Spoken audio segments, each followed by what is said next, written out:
I think हम वास्तविकता में, मतलब जो अपनी ज़ाती ज़िंदगी है उसमें बहुत सारे बदलाव लेकर आ सकते हैं।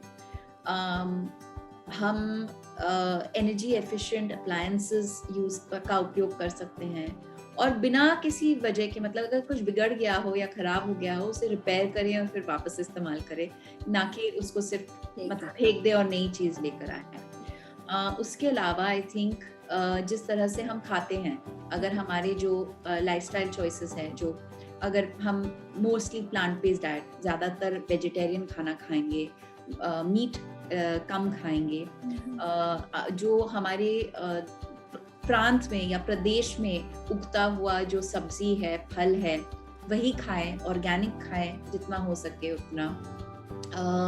उसके अलावा अगर हम घर में अपने वेस्ट का मैनेजमेंट करेंगे तो जो गीला कचरा है और सूखा कचरा है, मिनिमम एटलीस्ट उसका सेग्रीगेशन करें, और जो गीला कचरा है, जो धरती से उगा कचरा है, जो किचन स्क्रैप्स है, उनको कंपोस्ट बनाएं। पानी का बचत करें, कम समय में अपने नहाएं, तो instead of having taking long baths, short baths लें।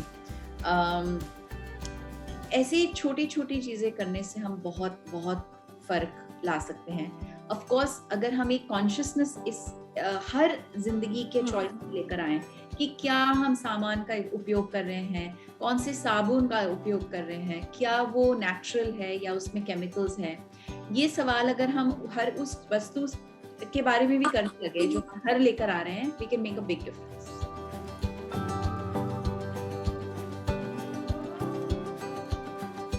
आई थिंक ज्यादातर लोग COP26 से डिसअपॉइंटेड हैं, क्योंकि जिस तरह की चेंजेस की जरूरत है दुनिया को, उस तरह की चेंजेस पे अग्रीमेंट नहीं हो पाया।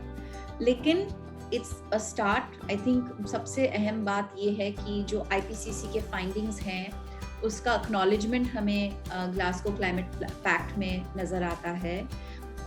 उसके अलावा आई थिंक एक बहुत स्ट्रॉन्ग अग्रीमेंट है कि जो क्लाइमेट क्राइसिस है वो एक ग्लोबल क्राइसिस है। दुनिया का, पृथ्वी का कोई ऐसा प्रांत नहीं है जहाँ पर इसका इफेक्ट और इम्पैक्ट महसूस नहीं किया जा रहा है। ये एक बहुत इम्पॉर्टेंट एक्नॉलेजमेंट है।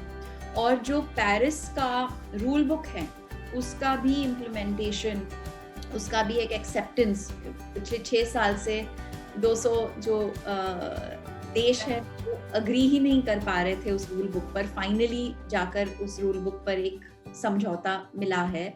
That's an important outcome of COP26. उसके अलावा I think one of the other important things is the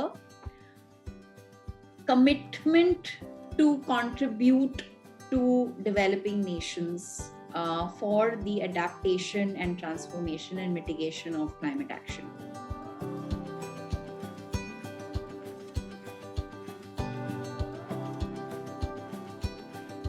अगर हम हमारे बच्चों के स्वास्थ्य के बारे में मतलब केयर करते हैं, तो फिर हमें पृथ्वी के स्वास्थ्य के बारे में भी केयर करना पड़ेगा, क्योंकि जो कुछ भी हमारे बच्चों को मिल रहा है और मिलेगा वो पृथ्वी से ही मिलेगा, चाहे वो स्वच्छ हवा हो, स्वच्छ खाना हो, या जो क्लाइमेट हो जिससे हमारा सब कुछ, जिस पर हमारा सब कुछ निर्भर है। जी। So we need to do a lot more. Absolutely, and we can.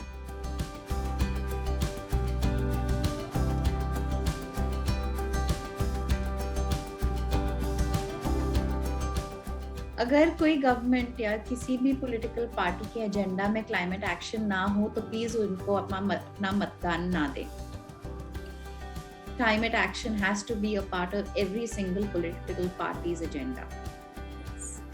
Second, आप पर्सनल लेवल पर बहुत सारे एक्शंस हैं जो ले सकते हैं, जैसे कि following mostly plant based diet, जो एनर्जी एफिशिएंट अप्लायंसेस हैं उन्हें ही अपनाइए। उसके अलावा जो संस्थाएं हैं जो पर्यावरण की सुरक्षा के लिए काम करते हैं या हमारे जंगलों के, नदियों के और वाइल्ड लाइफ के प्रोटेक्शन के लिए काम करते हैं, उन्हें सपोर्ट करें। जब भी आपको पता चले कि कोई जंगल काट रहा है या पेड़ काट रहा है, प्लीज उसके बचाव के लिए अपना हाथ उठाइए, अपनी आवाज उठाइए। बहुत फर्क पड़ता है जब हम सब मिलकर आवाज उठाएंगे। उसके अलावा simple actions like refusing single use plastics, अपने खुद का बोतल लेके चलिए, घर से पानी लेकर जाइए जहाँ पर भी आप जा रहे हैं। सिंगल यूज प्लास्टिक का उपयोग बिल्कुल ना करें, उसे कम से कम उपयोग करें।